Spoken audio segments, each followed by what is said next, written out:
La guerra de Irak. Capítulo cuarto. A las puertas de Bagdad, la tercera división de infantería se iba a enfrentar a los más fieros combates de la guerra contra los últimos y desesperados defensores de Saddam. No en el interior de la ciudad como se esperaba, sino en las entradas occidentales de la capital. La caída de Saddam. El plan para ganar la guerra en Irak se centraba en apoderarse del control de Bagdad tan pronto como fuera posible, antes de que Saddam Hussein pudiera desarrollar una defensa efectiva. Desde que empezó la guerra el 19 de marzo de 2003, los 17.000 soldados y 253 carros de combate de la tercera división de infantería, la fuerza principal, habían estado marchando a través del desierto desde el oeste hacia Bagdad. Se aproximaban a la ciudad por el suroeste, dejando atrás otras ciudades y pueblos. Mientras tanto, los marines habían estado combatiendo a través del Valle del Tigris para acercarse a la ciudad por el suroeste. En tan solo 16 días, la coalición había recorrido sorprendentemente unos 560 kilómetros y tenían prisa por dar el salto final contra Bagdad. Bagdad es una ciudad del tamaño de Boston, de unos 5 o 6 millones de personas. Hay que comprender que es un reto muy arriesgado que se le pida a una fuerza militar que combata en una ciudad así. Nuestro plan original consistía en aislar Bagdad, creando una especie de cordón, de forma que controláramos todas las rutas principales por las que pudieran entrar o salir personas a la ciudad. A continuación asaltaríamos ciertos objetivos dentro de Bagdad y los mantendríamos en nuestro poder, o bien atacaríamos y luego nos retiraríamos. Los marines bloqueaban la autovía 6 hacia el sureste de la capital, mientras que el ejército aliado controlaba el aeropuerto y las autovías 1 y 8 hacia el suroeste. Pero antes de que se desplazaran para rodear el resto de la ciudad, el mando central cambió súbitamente el plan y decidió atacar el centro de Bagdad. Con las primeras luces del 5 de abril, 29 carros de combate y 14 transportes acorazados de personal de la tercera división segunda brigada se dispusieron a realizar la que se denominó Thunder Run, la carrera relámpago.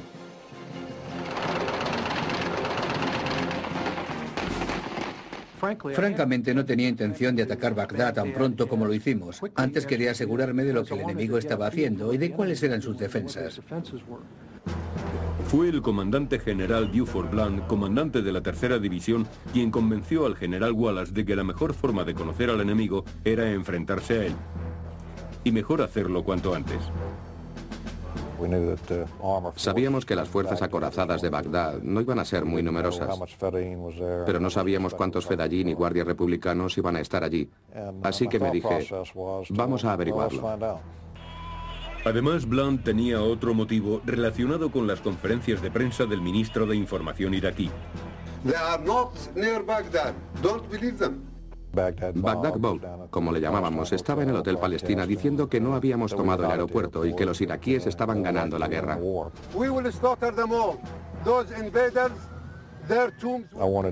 Quería que todos supieran que no era cierto, que era mentira, que el gobierno les estaba mintiendo.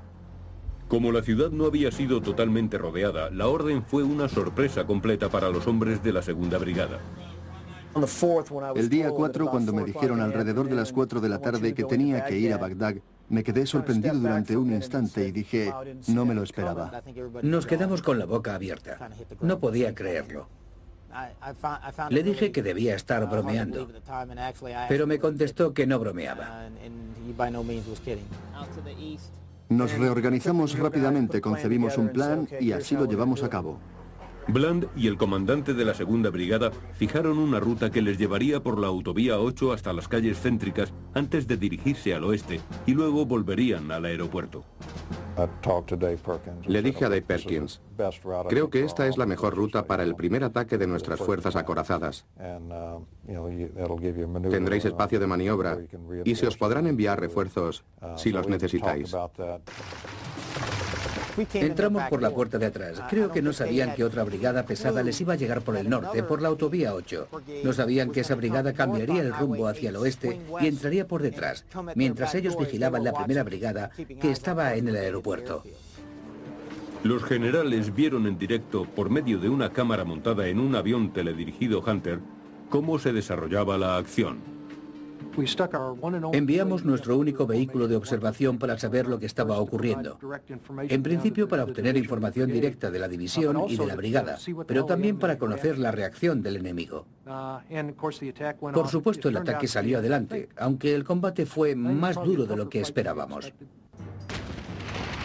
Hicimos contacto casi inmediatamente y a partir de ese momento el fuego enemigo y los combates fueron en aumento. Combatimos sin parar. Recibimos de todo, desde ataques suicidas hasta individuos que trataban de subir a nuestros vehículos para matarnos. Nos arrojaron todo lo imaginable. Uno de mis carros resultó alcanzado y destruido y tuvimos que dejarlo allí. La tripulación abandonó su vehículo y se apresuró para llegar hasta otro vehículo. Ellos se salvaron, pero los tripulantes de otro carro no pudieron lograrlo. Esa Booker de la 164 acorazada avanzaba mientras iba erguido fuera de la torre. Le alcanzaron con una granada cohete que lanzaron desde unos matorrales. No pudo salvarse. Los sanitarios fueron al lugar de los hechos, pero no pudieron hacer nada. El artillero de ese carro subió a la torre, sustituyó a su jefe y siguió avanzando. Fue algo admirable. Sabía que su compañero había muerto, pero se puso al frente del carro y dijo, adelante. La primera brigada de infantería que ocupaba el aeropuerto tenía que atacar desde el oeste para ayudar a la segunda brigada cuando penetrara en la ciudad. Dave Perkins y yo nos dijimos esa mañana en el aeropuerto que nunca habíamos sido tan felices al vernos. Y fue totalmente cierto. Al final del recorrido se estimó que los iraquíes habían perdido unos 1.500 soldados. Se consideró que la misión había sido un gran éxito. Los soldados nos dieron una valiosa información de cómo estaban dispuestos los búnkers. Esencialmente iban a defender todos los puentes. También descubrimos que no tenían mucha capacidad de contraatacar con vehículos acorazados pesados. También nos dio la confianza de que podíamos derrotar a Saddam y de que podíamos seguir adelante y volver a atacar la ciudad. Pero la segunda brigada necesitaría un día para reagruparse antes de que pudiera atacar de nuevo Bagdad. Mientras tanto, el plan original para rodear la ciudad seguía su curso. El 7º de caballería fue enviado para apoderarse de la carretera principal al oeste de Bagdad. La llamaron la autovía de la muerte. Creo que algunas de las fuerzas de la resistencia pertenecían a la división Hammurabi. Caímos sobre ellos por sorpresa cuando trataban de dirigirse hacia el sur. Nosotros estábamos allí desde hacía un día o dos. Llegó la noche y empezamos a ver movimientos gracias a nuestros visores nocturnos. Los veíamos antes de que ellos nos vieran a nosotros. Los fuimos destruyendo uno por uno, según iban apareciendo. Un carro, otro carro, un Bradley, un carro. La tercera brigada empezó a combatir en la misma autovía cuando pasaba el 7º de caballería dirigiéndose hacia el norte. A lo largo de unos 40 o 60 kilómetros se combatía en todas las esquinas, en todas las casas, en cualquier cruce.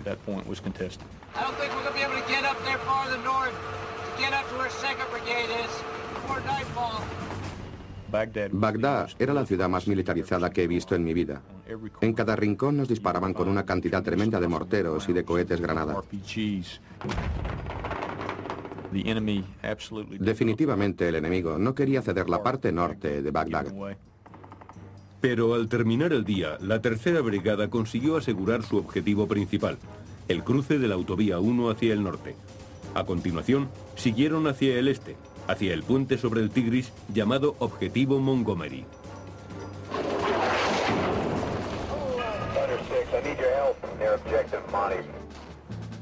Los reconocimientos aéreos revelaron que habían visto carros de combate iraquíes por la zona. Aunque hasta ahora no ha sido conocido, el combate por el objetivo Montgomery fue uno de los más duros de la guerra.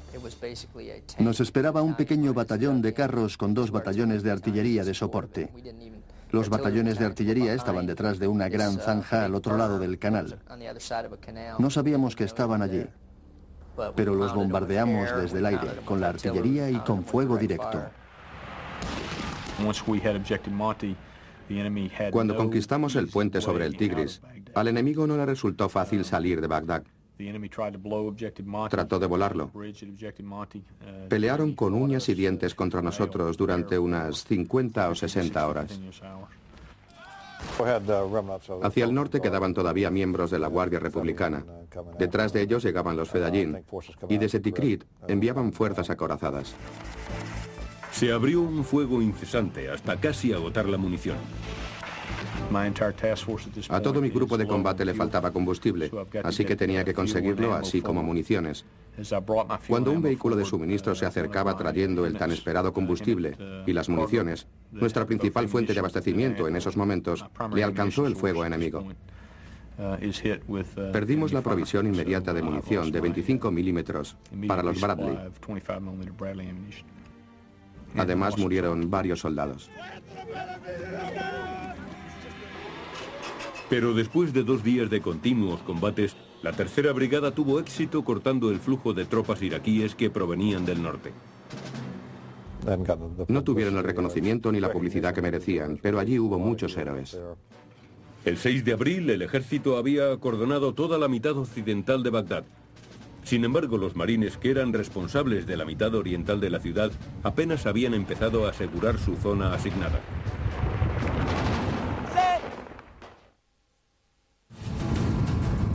El día que el ejército realizó su primera carrera relámpago, la primera división de marines llegó a las afueras de Bagdad. La distancia recorrida y la velocidad que alcanzamos no tenía precedentes en la historia de los marines. Se suponía que los marines tenían que rodear la zona este de la ciudad mientras la infantería se ocuparía del lado oeste. Pero para llegar a sus posiciones, los marines debían cruzar el río Diyala, un afluente del Tigris que discurre a lo largo del sector este de Bagdad. Para ser francos, no le prestamos al Diyala la misma atención que al Tigris y al Éufrates, porque solo tenía una anchura de unos 60 metros. Además, hasta aquel momento, los iraquíes habían dejado intactos la mayoría de los puentes. Esperábamos tener suerte esta vez. No fue así. Había 2 puentes principales. Uno estaba completamente destruido y el otro en gran parte.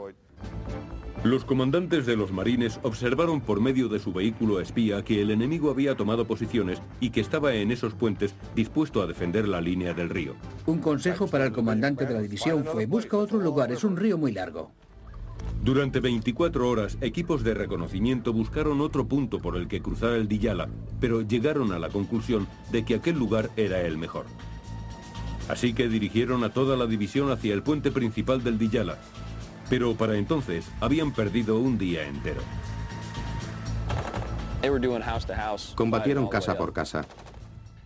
Cuando encontraron al enemigo, este se había atrincherado en edificios y búnkers. Observaban todo lo que hacíamos mientras avanzábamos.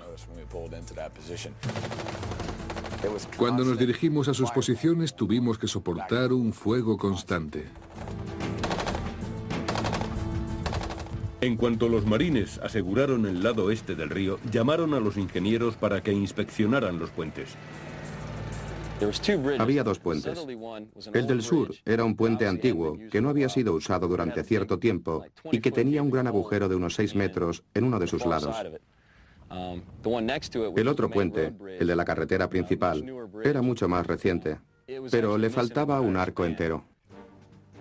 Se decidió que podía empezar a pasar parte de la infantería sin blindados por el puente viejo, con tal de que se tapara el agujero. Al no disponer de los materiales necesarios, comenzaron a buscarlos por los alrededores. Trajeron materiales y tuvieron que colocarlos entre los disparos del enemigo. Casi se caen 2 marines por el agujero del puente. Todo esto ocurría mientras abrían fuego contra ellos. En el puente nuevo, los marines colocaron una carga controlada que niveló las columnas de soporte de forma que pudieron tender sobre ellas una plataforma para el paso. Por encima de los contrafuertes tendimos una plataforma que trajo un vehículo acorazado. Pero se necesitaba tiempo para hacer los ajustes y las pruebas. Mientras tanto, un tercer puente, un puente de pontones, estaba siendo tendido solo para los vehículos acorazados. Tardamos unas 4 horas en construirlo, pero tuvo que ser de mayor longitud que el ancho del río debido al reflujo del agua. De esta forma transcurrió otro día más antes de que los marines cruzaran el Diyala para iniciar el ataque principal. Frustración podría ser la palabra. Tuvimos que cruzar el río por 3 puntos, más de los necesarios para cruzar ríos más grandes. Pero la tercera división ya estaba acercándose a Bagdad por el lado oeste y queríamos apoyarles por el lado oriental. Pero un pequeño río de 60 metros de anchura nos había detenido. Sus hombres sabían que el comandante no estaba satisfecho con el retraso. Expresé en cierto modo mi frustración hablando por radio con el comandante de la división. Sabía que lo estaba haciendo lo mejor que podía, aunque no fue un buen día. El primer escuadrón de infantería estaba preparado para cruzar a pie el puente viejo ya parcheado. El vehículo de asalto del capitán con el equipo de soporte se situó junto a ellos. De repente, salido de la nada, cayó un proyectil de la artillería, justo sobre nuestro Amtrak, en el centro del vehículo. Justo entre las escotillas, un impacto directo, muy difícil de lograr. La onda fue tan fuerte que salté por los aires. Di una voltereta, caí a la tierra, me puse de pie y antes de darme cuenta estaba corriendo entre humo. No se veía nada. Eso se debía a una gran llamarada que cubría al menos 100 metros en todas las direcciones desde el vehículo alcanzado. Se veían piezas de metal volando por todas partes. Vimos trozos de los cuerpos de los muchachos que habían estado dentro. Había sangre, un caos. Una escena devastadora. Me detuve, respiré profundamente y me dije que tenía que relajarme, porque cuando diera la vuelta al vehículo, los cuerpos de otros marines estarían igual que los que estaba viendo en ese momento. Gracias a Dios, por extraño que pueda parecer, ese impacto que alcanzó el vehículo salvó la vida de las 20 personas que estaban a su alrededor, porque contuvo la onda expansiva. 2 hombres murieron dentro. Si ellos no hubieran muerto allí, al menos otros 20 lo hubieran hecho fuera del vehículo, incluyendo la mayor parte del mando de la compañía. Mientras se evacuaba a los heridos, los primeros marines cruzaban a pie el puente y atacaban al enemigo escondido en el palmeral.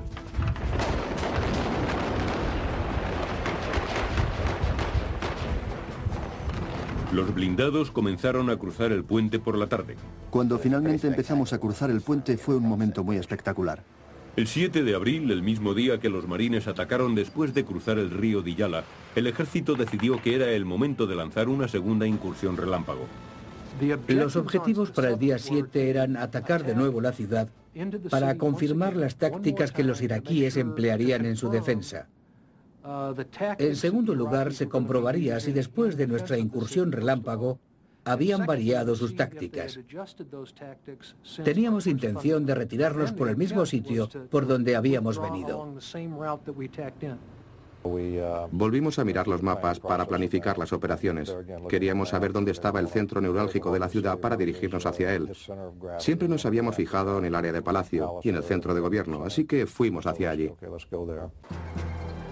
El comandante de la segunda brigada quería tener preparados esta vez 3 batallones. Uno para ocupar el área del palacio, otro para la avenida de los desfiles y otro para las líneas de abastecimiento. Hablé con el mando y no estaban demasiado iracundos. Me dijeron que me dirigiera a un par de cruces y comprobara de nuevo el tipo de defensa que encontraríamos. Debíamos mantenernos allí durante un tiempo y luego retirarnos. Entonces la segunda brigada avanzó por la autovía 8, la misma que habían seguido en la primera incursión, pero esta vez con 70 carros y 60 vehículos acorazados de transporte. Se habían reforzado y habían sembrado algunos campos de minas. Cuando acabamos, no quedó mucho contra lo que combatir. Cuando la segunda brigada alcanzó una bifurcación en la carretera que o bien conducía al centro de la ciudad o bien la rodeaba por fuera, el comandante no quiso regresar. Dave Perkins, como comandante, vio la oportunidad de conseguir resultados. El segundo cruce que habíamos tratado de capturar y asegurar para ver lo que pasaba era también la entrada al Palacio Presidencial y al área donde estaban los ministerios. Dave aprovechó la oportunidad para atacar el centro de la ciudad. Pudo ir hacia el palacio con mucha rapidez. Tuvo que combatir mucho, pero para eso estaba allí. Al poco tiempo, llegaron al Ministerio de Información y a la avenida de los desfiles. También llegaron iraquíes. Iban a pie. Cruzaron los puentes, venían del norte y del sur. Nosotros estábamos en la entrada de una vía de penetración hacia el centro de la ciudad. Era de unos 15 kilómetros. Nuestros flancos estaban expuestos a todos los ataques, pero debíamos mantener abiertas las líneas de comunicación, combatiendo a ambos lados. El primer convoy de abastecimiento tenía problemas. Un carro explorador nos precedía. Le alcanzaron con una granada cohete y un soldado salió despedido de la torre. Unos minutos más tarde el cielo se nos cayó encima. Empezaron a dispararnos y la cosa se puso fea. Uno de los camiones de municiones fue alcanzado. Ardió y los proyectiles de los carros empezaron a explotar y a alcanzar a otros camiones. Ahora solo podía llegar una cantidad limitada de suministros a los soldados que estaban atacando el centro de Bagdad. En esos momentos tuvimos 2 bajas. El comandante de la brigada tenía que tomar una decisión muy difícil. O se retiraba o se mantenía allí. Dave dijo, la verdad es que no quiero darles otra oportunidad de poner más campos de minas. Además, cada vez que atacamos aprenden más de nuestra forma de combatir para tratar de derrotarnos. Él quería permanecer. Y dijo, bueno, todo depende del combustible. ¿Dónde está y cómo podemos conseguirlo? Después de reorganizar los convoyes de suministro, Blunt envió elementos de la primera brigada para reforzar las líneas de abastecimiento. Cuando estuvimos seguros de que podíamos conseguir combustible y municiones y de que podríamos seguir combatiendo, no quisimos dar la vuelta. Finalmente Bob me llamó y me dijo, recomiendo que nos quedemos. Yo le dije, venga, aunque creo que mis palabras exactas fueron, que tengáis una buena pelea. Y desde ese momento permanecimos en Bagdad. Como apoyo para el ataque, numerosos aviones volaban sobre la ciudad las 24 horas del día, en lo que fue conocido como soporte aéreo cercano estratificado. Lo llamamos estratificado porque estaban escalonados a varias alturas, esperando por si un controlador aéreo los necesitaba. El 7 de abril, el aire estaba plagado de aviones a la espera de que algún operativo de la CIA los llamara desde el aire. Recibimos un informe en el que decía que un grupo de jefes baasistas y de los servicios de inteligencia iraquí se habían reunido en uno o en 2 edificios del distrito urbano de Al-Mansur en Bagdad. Se confiaba en que alguno de aquellos dirigentes fuera Saddam Hussein. Por eso había que elegir inmediatamente el armamento adecuado. 4 bombas antibúnker y también el avión apropiado, el bombardero B-1. Nos dijeron, adelante, proceded inmediatamente contra ese área. Nos dieron las coordenadas. Nosotros las anotamos y las comprobamos 2 o 3 veces. Es la vez que más comprobaciones he hecho. La orden final fue: no falles. Es la primera vez que escuché a 2 generales decirme que no me equivocara. Entonces dije, bueno, ¿por qué no comprobamos una 4ª vez las coordenadas para estar seguros de que están bien? Y lo estaban.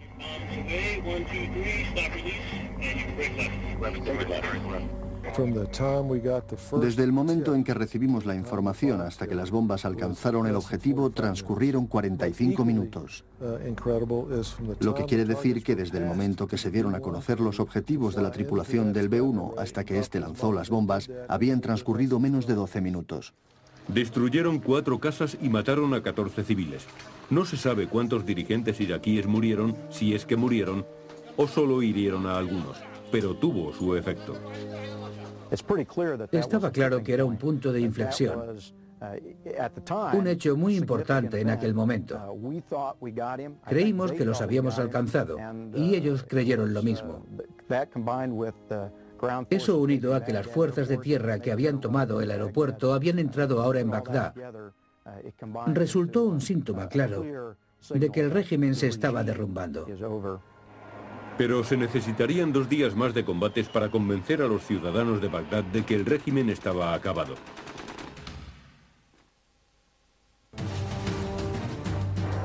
Mientras el ejército y los marines norteamericanos avanzaban en Bagdad lo más rápidamente que podían, el ejército y los marines británicos se preparaban para tomar la segunda ciudad más importante de Irak, Basora. El general no estaba muy interesado en entrar demoliendo todo con la brigada acorazada, la más importante desplegada por los británicos hasta entonces. Temía que se produjeran muchas bajas en ambos bandos. La estrategia consistió en esperar el momento en que la resistencia fuera mínima.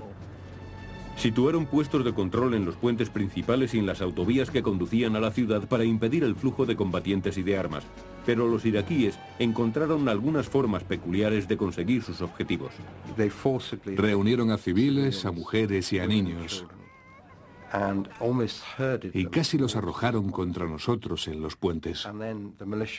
Los milicianos iban detrás de ellos, sabiendo que no podíamos disparar a través o sobre las cabezas de los civiles. En el caos subsiguiente, los milicianos podían pasar a través de los puestos de control, al tiempo que provocaban la impresión de que eran los británicos los que causaban la muerte de los civiles. Los iraquíes aplicaron tácticas similares dentro de la ciudad. Utilizaban casas civiles para ocultar sus blindados. Los hospitales les servían de bases. Jugaban con nuestros puntos débiles, que eran mantener al mínimo las bajas de los civiles. Pero los británicos no cayeron en la provocación. En lugar de eso, los comandos realizaron pequeñas incursiones en la ciudad. Pasamos entre una semana y 10 días controlando al enemigo. Y mientras tanto, tratábamos de recoger información acerca de la situación exacta de los dirigentes de Basora. Su meta era aniquilar objetivos simbólicos del régimen y debilitar la presión que el partido Baas ejercía sobre la población chiita. Alcanzamos los cuarteles baasistas y capturamos a los altos jefes del régimen. Derribamos una estatua, un símbolo. Destruimos el yate de Saddam, que estaba atracado en Basora. Finalmente, la batalla por Basora comenzó a calentarse el 30 de marzo, cuando los marines británicos lanzaron el mayor de sus ataques para asegurar el suburbio sureste, Abu al-Qasib. Fue una manera de demostrar que iban en serio. Habíamos enviado al pueblo de Basora mensajes a través de panfletos y también de la radio, en los que les decíamos que si se levantaban contra el régimen, nosotros les apoyaríamos. Y teníamos que cumplir nuestra promesa. Por eso se concibió la operación de Abu al-Qasib. Como los combatientes enemigos estaban diseminados por todo el vecindario, los británicos querían hacer que dieran la cara para arrinconarlos. La maniobra consistía en ir tomando partes de Abu al-Qasib de este a oeste, pero avanzando desde el sur, utilizando el canal de la izquierda como frontera. Pero los marines británicos no se enfrentaban ahora a unos iraquíes poco motivados, como los que habían encontrado en su camino hacia Basora. Cuando entramos en los suburbios de Basora, nos enfrentamos a un enemigo duro, con ganas de combatir. Al principio estimaron que serían unos 500 combatientes con varios escuadrones de carros T-55. Me sorprendió la cantidad de enemigos que salieron de Basora a hacernos frente. Camiones llenos, camiones literalmente repletos de hombres armados, pero con ropas civiles. Durante las siguientes 13 horas soportaron una emboscada tras otra. Pero al final del día habían tomado el suburbio y conseguido su objetivo. Hicieron 150 prisioneros y mataron a unos 200 iraquíes. Ahora parecía llegado el momento de tomar el centro de la ciudad.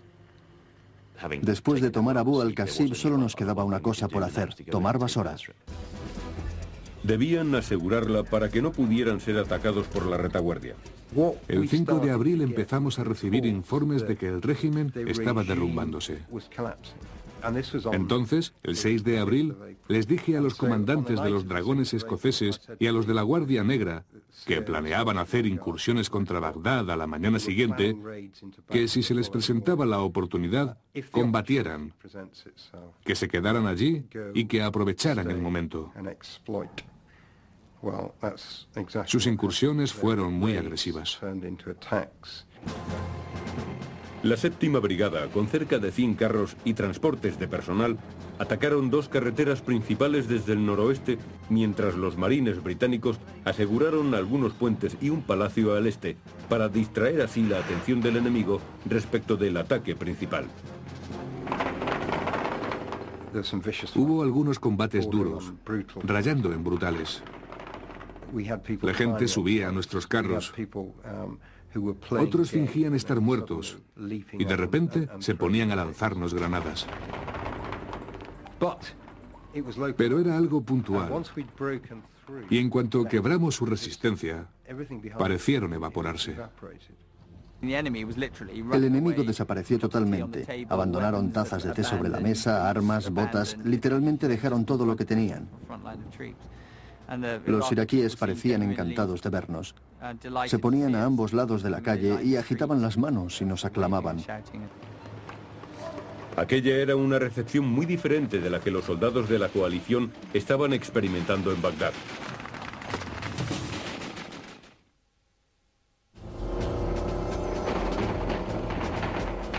El 7 de abril, la ocupación de Bagdad había comenzado. Una brigada acorazada completa estaba en el centro de la ciudad. La decisión del ejército de permanecer en la capital cambió radicalmente la estrategia inicial de la coalición, que era tomar Bagdad por medio de incursiones desde la periferia. Al contrario de un cerco, se convirtió en una operación urbana con fuerzas no convencionales, inteligencia y soporte aéreo. Se dirigió justo al centro de Bagdad. Y así empezamos a dominar esa gran ciudad con millones de habitantes, desde el mismo centro hacia el exterior. En esta etapa, la operación recayó totalmente en la infantería, pues los marines estaban todavía cruzando el río Diyala para entrar en los suburbios desde el este de la ciudad. Había cierta frustración, por decirlo así. Yo estaba preocupado.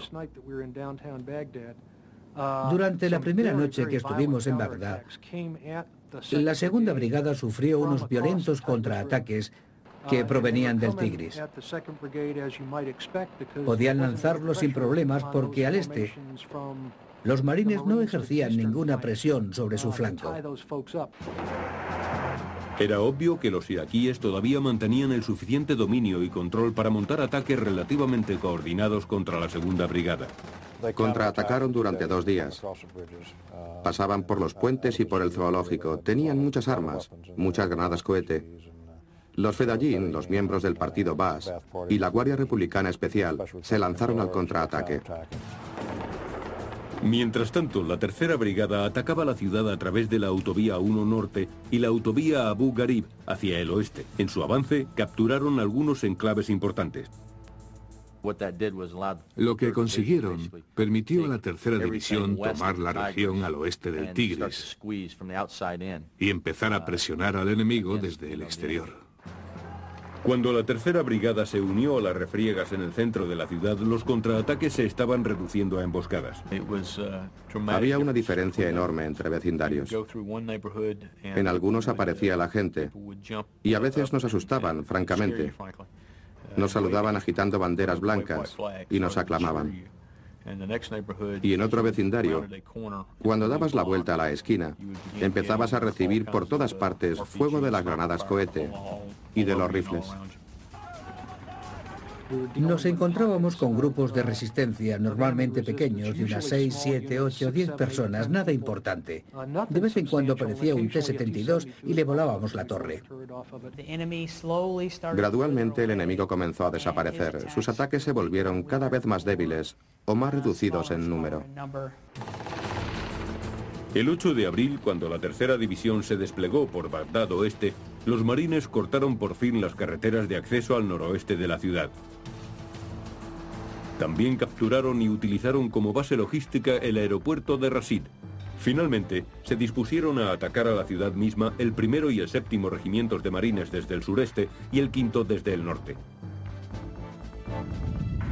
A las 11:30 de la mañana del 9 de abril, los generales McKiernan, Wallace y Conway estaban todavía poniendo a punto los planes para que los marines realizaran el ataque definitivo contra Bagdad, estimando que tardarían 4 días en tomar el resto de la ciudad, pero los hechos los sobrepasaron. Elementos del tercer batallón del 4º de Marines se dirigían ya a la parte este de Bagdad sin encontrar casi resistencia. Todos salían a las calles, las familias con sus hijos. Los niños estaban a su lado, saludando y aplaudiendo. Las mujeres lloraban cuando pasábamos cerca. Llegaron sin problemas a la plaza central de Bagdad, dominada por una estatua de Saddam de 12 metros de altura. Hablé con mi cadena de mando y les dije que había mucha gente que no hacía más que pedir que derribáramos la estatua. Me autorizaron para que lo hiciera. Yo dije, de acuerdo, señor, ahora lo hacemos. Pero antes de hacerlo, unos marines no pudieron resistirse a enarbolar su bandera. Cuando vi a aquel joven marine con la bandera, me dije, maldita sea, mejor que no lo hubiera hecho. El marine la retiró enseguida y la sustituyó con una bandera iraquí antes de que la estatua cayera finalmente.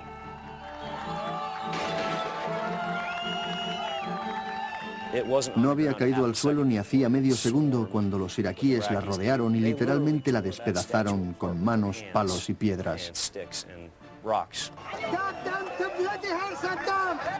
A las 6:30, mientras sucedía esto, los generales al mando mantenían otra teleconferencia.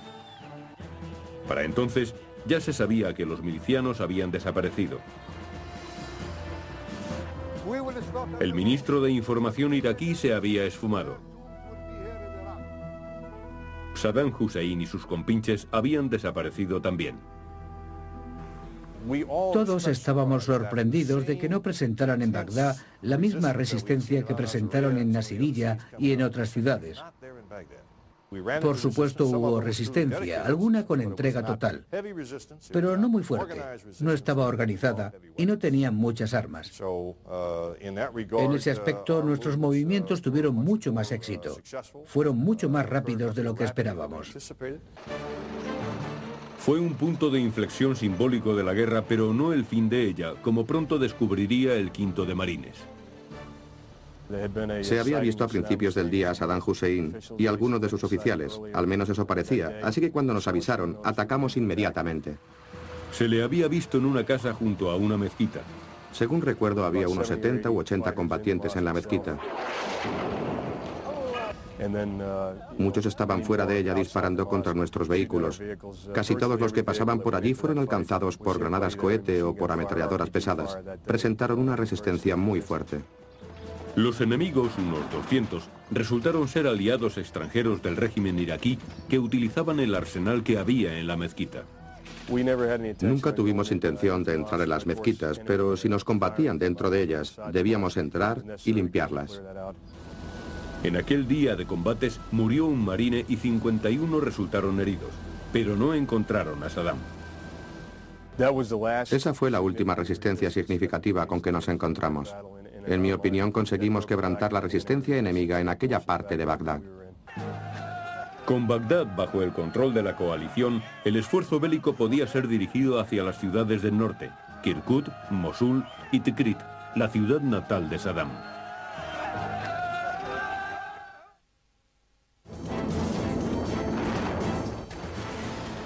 Al norte de Irak, una intensa campaña aérea forzó a los iraquíes a retirarse del frente a lo largo de la frontera del territorio controlado por los kurdos. Ahora sus fuerzas se concentraban en proteger Mosul, la tercera ciudad iraquí, y Kirkuk, el nudo norte de su industria petrolífera. Las cosas evolucionaron muy rápidamente cuando las fuerzas norteamericanas se acercaron a Bagdad y se hizo evidente que iba a caer la capital. Los combatientes iraquíes que defendían esas dos ciudades empezaron a darse cuenta de que el fin les llegaba también a ellos. El plan consistía en que las fuerzas norteamericanas tomaran Kirkuk en la tercera semana de abril, cuando dispusieran de más blindados. Pero después de la caída de Bagdad, la de Kirkuk parecía inevitable. Los combatientes kurdos estaban a menos de 15 kilómetros y se estaba preparando una sublevación de los combatientes que los apoyaban desde dentro de la ciudad.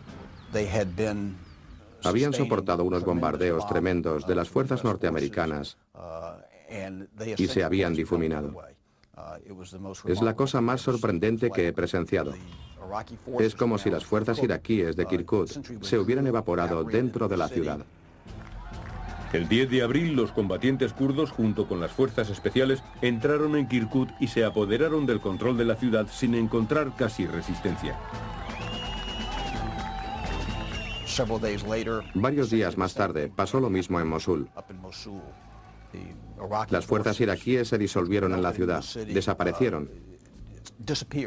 Fue casi un milagro cómo desaparecieron esas divisiones.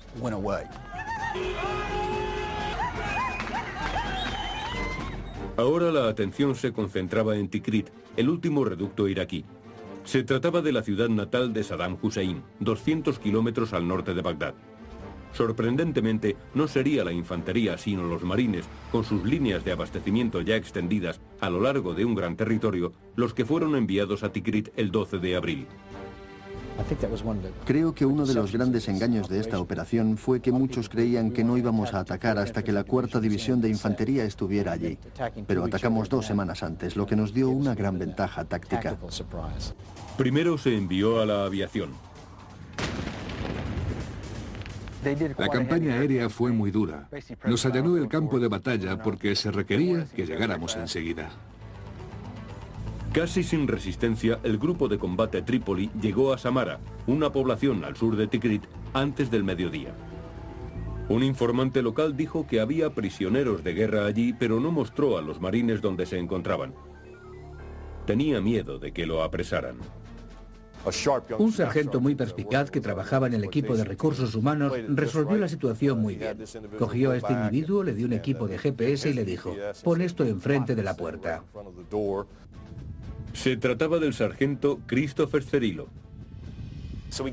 Le dimos un equipo portátil de posicionamiento global por satélite.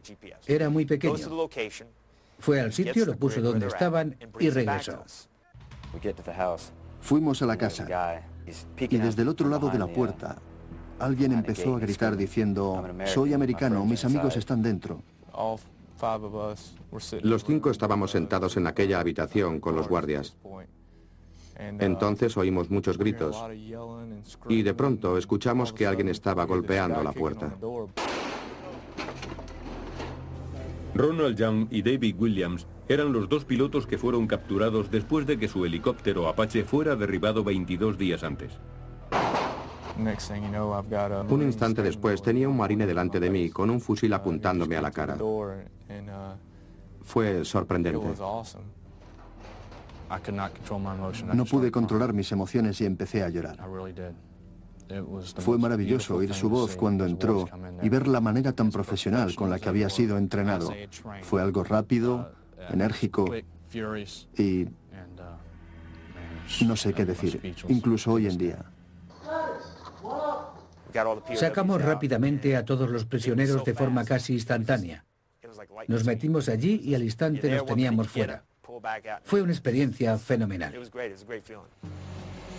Junto a los 2 pilotos del Apache estaban 5 soldados de la unidad de mantenimiento que había sido emboscada en Asirilla. Habían sido trasladados de prisión en prisión conforme los americanos avanzaban hacia el norte.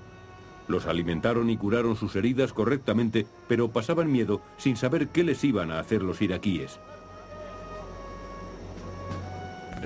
Fueron 22 días, los más duros de mi vida. Los prisioneros de guerra fueron evacuados a Kuwait mientras el grupo de trabajo Trípoli se dirigió hacia Tikrit. En esos momentos la inteligencia informó que posiblemente Saddam estaría en Tikrit, escondido en su ciudad natal. Por eso quisimos proseguir, por si podíamos capturarlo. Todo el mundo esperaba que los leales a Saddam presentaran allí su última resistencia. Esperábamos encontrarnos una fuerza acorazada significativa contra la que combatir en Tikrit. Creíamos que algunos podían haber escapado hacia el norte y que estarían en el lugar donde nació Saddam para ofrecer una resistencia simbólica. Nada de eso ocurrió. El 14 de abril, el grupo de combate Trípoli capturó el último bastión del régimen de Saddam. Fue algo más simbólico que la caída de la estatua. Tikrit era, creo, al menos para la mentalidad iraquí, el centro de poder del régimen de Saddam. I would anticipate that the major combat engagements are over because the major Iraqi units on the ground cease to show coherence. Se dio el anuncio formal del final de la guerra 2 semanas más tarde. ¿Cuándo fue el cese de los combates? Lamento decir que no lo sé. Sospecho que el muchacho que patrulla por las calles de Bagdad hoy en día opina que la guerra no ha terminado todavía.